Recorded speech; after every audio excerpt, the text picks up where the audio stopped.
Ophtalmo vous est présenté par les docteurs Maxime Delbar et Camille Rambaud. Vous y trouverez des interviews d'experts reconnus sur des questions variées pour tous ceux qui souhaitent en savoir plus sur la spécialité ophtalmologique.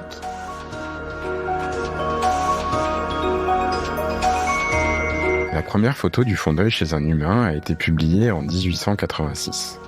Le premier rétinographe a été commercialisé en 1926 par Carl Zeiss et les premiers appareils numériques sont apparus dans les années 90. L'imagerie rétinienne a connu ces dernières années de grandes avancées techniques. La vraie révolution a été l'arrivée de la première génération d'OCT en 1996 et de l'OCT Spectral Domain en 2006. Aujourd'hui, il est relativement simple d'avoir une image de plus de 85% de la rétine, sans dilatation pupillaire et en quelques secondes. L'angio-OCT a fait reculer les indications d'angiographie avec injection de colorant, et nous aurons à l'avenir la possibilité de réaliser des coupes OCT et angio-OCT grand champ. L'imagerie est devenue un outil incontournable dans la pratique ophtalmologique quotidienne, avec des appareils de plus en plus ergonomiques. Ces outils facilitent le diagnostic, la thérapeutique et la recherche clinique, et ont permis l'essor de la télémédecine en ophtalmologie. Nous avons le plaisir d'accueillir le Dr Myers-Roux, qui est spécialiste de la rétine. Il est praticien attaché au Centre hospitalier intercommunal de Créteil. Il est secrétaire général de la Fédération France Macula et praticien libéral à Noisy-le-Grand.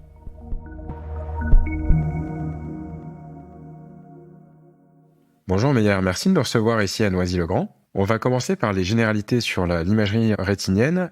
Est-ce que tu as une notion des chiffres d'examen réalisés chaque année ? Bonjour Maxime, bonjour Camille, je suis ravi d'être avec vous ici à Noisy-le-Grand. Selon les données de l'assurance maladie, il y a environ 500 000 OCT qui ont été réalisés en France en 2010 et on dénombre en 2020 5,4 millions d'OCT qui ont été réalisés par les praticiens, ce qui représente une augmentation considérable par rapport aux années précédentes. À cela est probablement lié aussi à l'amélioration des outils et de son champ d'action. Initialement conçu, l'OCT Time Domain analysait surtout le nerf optique et puis la macula pour savoir s'il y avait un œdème. Puis avec l'avènement des anti-VEGF et le Spectral Domain OCT, depuis 2008 pour la dégénérescence maculaire liée à l'âge. Puis est venu aussi en 2014 l'OCTA qui est venu bouleverser complètement nos habitudes et notre compréhension des pathologies rétiniennes. Puis d'autres champs d'action se sont plus récemment installés comme utilisation de l'OCT, à savoir l'OCT du segment antérieur et l'OCT opératoire qui ont contribué à son essor. Nous allons commencer avec l'imagerie couleur. De quel type de rétinographe disposons-nous aujourd'hui pour la prise en charge et le diagnostic des pathologies de la rétine ? Donc classiquement, on a les rétinographes classiques qui ont un champ de vision d'environ 30 à 45 degrés. C'est utilisé en dépistage, parfois associé chez certains industriels avec l'imagerie OCT. Le seul problème de ces appareils, c'est la contrainte liée à la dilatation des patients, puisque le diamètre minimum de la pupille doit être de 3,3 mm. Et les patients qui présentent un trouble des milieux, on peut faire une reconstruction panoramique, mais c'est long, c'est contraignant, avec un maximum de visualisation de 90 degrés, et ce qui représente seulement 30% de la rétine. Avec un budget un peu plus important et des performances aussi plus importantes, c'est l'utilisation aujourd'hui de l'imagerie ultra grand champ et l'imagerie grand champ. Donc l'imagerie rétinienne ultra grand champ est devenue un outil indispensable dans notre pratique quotidienne afin de mieux diagnostiquer, dépister et suivre nos patients. La nomenclature de grand champ, on est sur des champs de vision de 60 à 100 degrés et l'ultra grand champ entre 100 et 200 degrés. Merci Meyer. Et à qui est destinée cette imagerie ? Est-ce que c'est pour les ophtalmo-spécialistes, les ophtalmo-généralistes ? Et aussi, pour quelle indication vas-tu réaliser cette imagerie grand champ ? En ce qui me concerne, si on est en travail aidé, cette imagerie ultra grand champ en simple dépistage peut être réalisée chez tous les patients consultants. Bien évidemment qu'il y a un intérêt plus important chez les patients myopes forts, chez les patients avec des pathologies vasculaires, les patients diabétiques, les patients avec des occlusions, les pathologies tumorales et pseudotumorales, tout ce qui va être pathologie des MLA périphériques comme les rétinopathies hémorragiques exsudatives du sujet âgé, bien évidemment là pour le décollement de la rétine, les lésions rhumatogènes, tout ce qui va être pathologie dégénérative, toutes les inflammations et les infections. Alors avec la rétinographie ultra grand champ, on peut voir quasiment toute la rétine. Est-ce qu'il y a encore une indication à réaliser un fond d'œil dilaté à la lampe à fente ? Très bonne question. Pour ma pratique, le dépistage en routine de l'imagerie ultra grand champ a toute son importance. On sait que beaucoup de patients reculent énormément leur rendez-vous chez l'ophtalmologue, notamment les patients jeunes myopes qui savent qu'ils doivent faire un examen du fond de l'œil. On sait que souvent, quand on leur pose la question « non, je ne peux pas être dilaté, j'ai quelque chose à faire, je prendrai un autre rendez-vous » et on voit que ces rendez-vous-là ne sont pas honorés.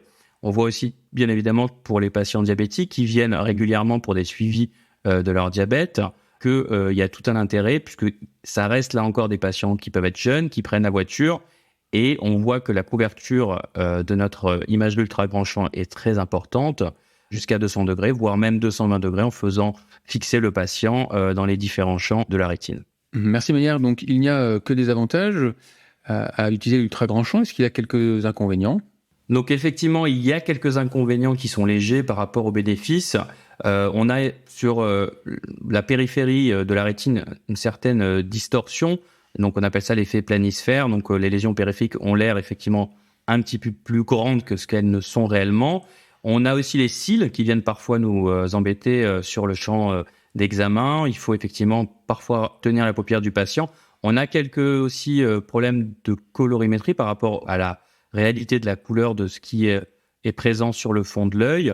Il y a aussi un inconvénient, mais qui est aussi un avantage, c'est qu'on voit trop bien et on voit parfois beaucoup de choses et parfois des choses qu'on n'a pas l'habitude de voir. Les avantages, on les a bien vus ensemble. C'est rapide, c'est facile d'utilisation. Il y a une courbe d'apprentissage qui est rapide. Le patient est non dilaté. Même en cas de trouble des milieux, on passe souvent assez bien. Là encore, l'avantage, c'est qu'on voit vraiment tout. C'est assez didactique pour le patient, pour lui expliquer sa pathologie. Souvent, ça reste un flou pour lui, même si on a pris beaucoup de temps à lui expliquer ce qu'il avait, notamment chez les patients diabétiques, pour qu'ils comprennent que même quand ils ont 10 dixièmes, que la vision peut effectivement à un moment donné baisser, et les raisons sont liées effectivement à ce qu'on voit sur son fond d'œil. Il y a une importance aussi, même si ça reste simple, c'est la notoriété du cabinet, on ne dilate pas. Comme on l'a dit, des patients jeunes qui conduisent. Il y a aussi un intérêt médico-légal de documentation de l'imagerie pour les tumeurs, les décollements de la rétine. Et quand cette imagerie ultra grand champ est associée à une imagerie multimodale, là, on gagne encore plus en efficacité pour l'examen du fond de l'œil.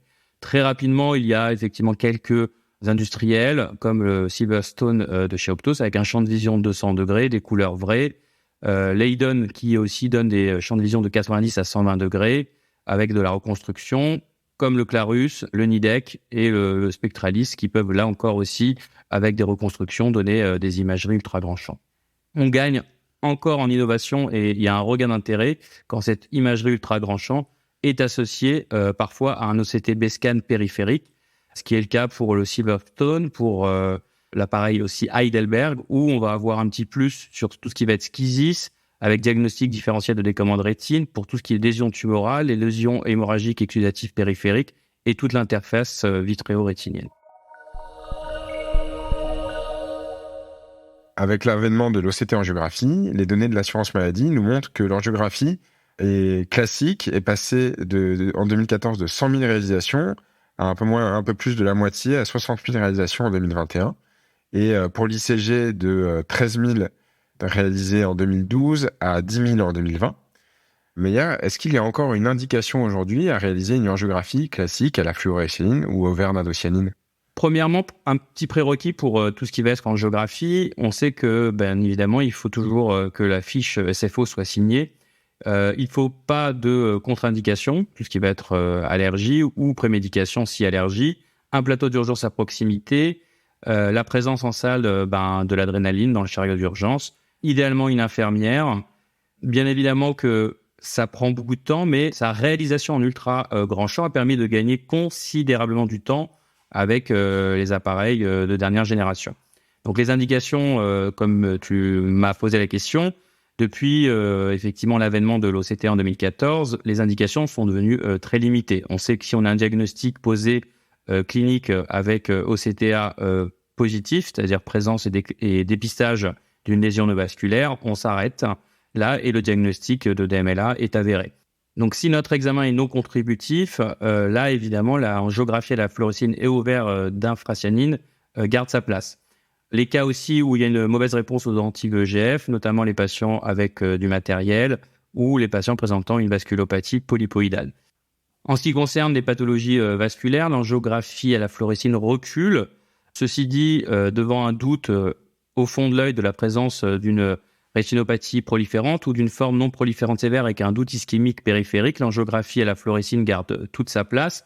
Il y a bien évidemment aujourd'hui l'imagerie ultra grand champ avec les filtres verts qui permettent là encore de bien visualiser l'ensemble de la rétine et de détecter la présence d'une néovascularisation précoce ou la présence d'amyre dans les cadrans de la rétine. Concernant son utilisation pour la maculopathie ischémique, là, il y a un net recul au profit de l'OCTA qui permet de voir nettement cette maculopathie ischémique sans avoir d'angiographie à réaliser.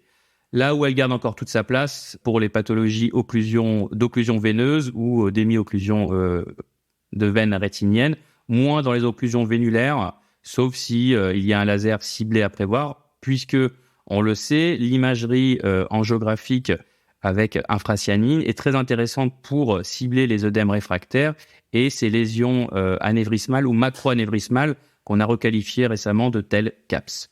Concernant la pachychoroïdopathie, quand elle est aiguë, l'angiographie et la fluorescine n'est pas forcément indispensable. Dans les formes plus chroniques, à 2-3 mois, l'intérêt serait effectivement de cibler les lésions hyperfluorescentes, les points de fuite, et à défaut les plaques hyperfluorescentes en ICG, afin d'avoir la possibilité d'associer un traitement par PDT ciblé.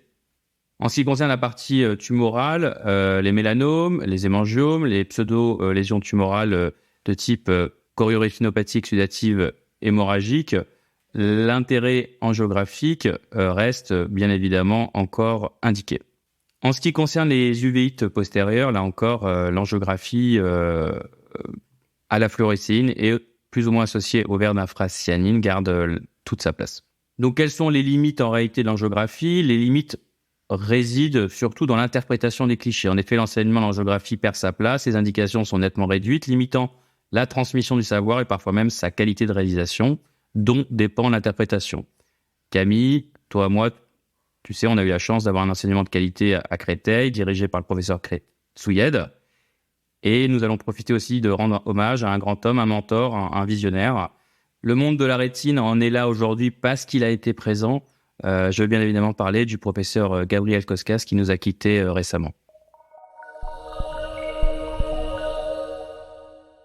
Concernant l'OCTA, Maillard, je veux bien que tu nous rappelles un peu les avantages, bien qu'ils sont aujourd'hui bien connus, mais surtout les limites de cette technologie. Donc, on va effectivement parler de l'OCTA. L'OCTA, depuis son arrivée en 2014, l'OCTA a révolutionné nos pratiques et nos connaissances des pathologies rétiniennes. Bien évidemment, les avantages, on les connaît tous. L'injection colorant qui n'est plus nécessaire, moins de personnel, c'est rapide, c'est non invasif et indolore pour le patient.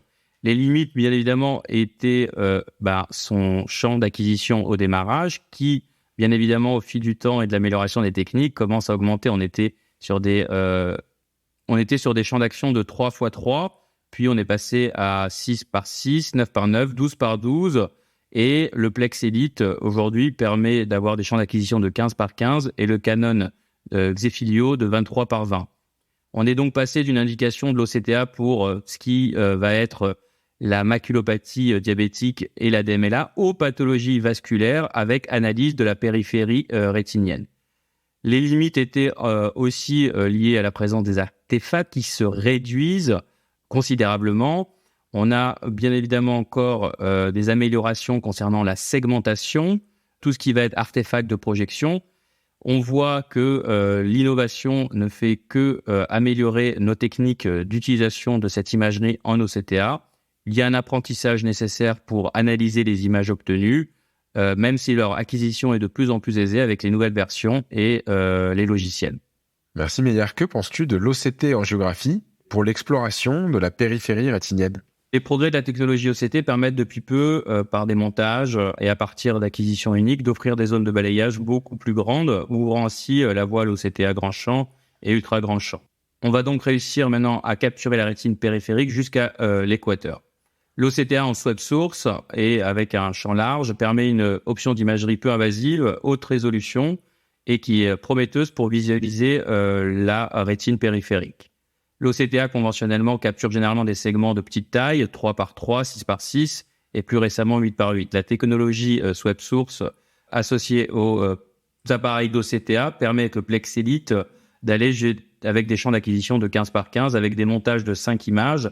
Et là encore, le Canon permet lui d'avoir des champs de 23x20 et avec une mosaïque, on peut aller jusqu'à 31x27 mm, ce qui permet de visualiser en OCTA jusqu'aux vortiqueuses. D'autant plus que certaines études récentes confirment et vont encore confirmer que l'OCTA en périphérie n'est pas inférieur à l'angiographie à la fluorescine pour détecter les néovaisseaux compliquant la rétinopathie diabétique et serait même plus sensible que les appareils de rétinophoto couleur ou examen du fond d'œil. En conclusion, oui, le remplacement sera possible de l'angiographie à la fluorescine dans les indications vasculaires, à savoir diabète et occlusion, avec bien évidemment l'amélioration des technologies actuelles. Il est souvent difficile de prédire l'avenir, mais quel est selon toi l'avenir de l'imagerie rétinienne ?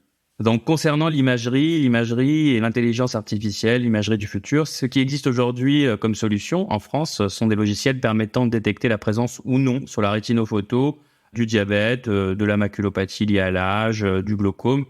L'étape suivante, ça sera surtout l'amélioration et la commercialisation de ces outils d'IA associés à l'OCT et à l'OCT-angiographie pour le diagnostic et la prise en charge des pathologies. On a aujourd'hui le RetinSight, qui est un logiciel IA qui pourra être intégré sur les OCT Heidelberg et monitorer la présence de fluide. Concernant les pathologies, là encore, rétiniennes comme la DMLA, la société Notal, elle, a développé un algorithme avec une extrêmement bonne sensibilité et spécificité pour détecter les signes exudatifs comparativement à des rétinologues. Elle commercialise aussi en parallèle un appareil OCT portable permettant un suivi à domicile qui, couplé à l'IA, permet de surveiller quotidiennement un patient et de l'adresser à l'ophtalmologiste si nécessaire. Donc l'IA arrive aussi à être prédictif du nombre d'injections nécessaires la première année d'un patient suivi pour une DMLA exudative et aussi prédictif de l'intervalle des injections pour un suivi en tritaine externe. DeepMind, qui est effectivement un programme de Google, promet de pouvoir diagnostiquer dans le futur très proche n'importe quelle pathologie du fond d'œil si au moins 5 cas sont décrits dans la littérature.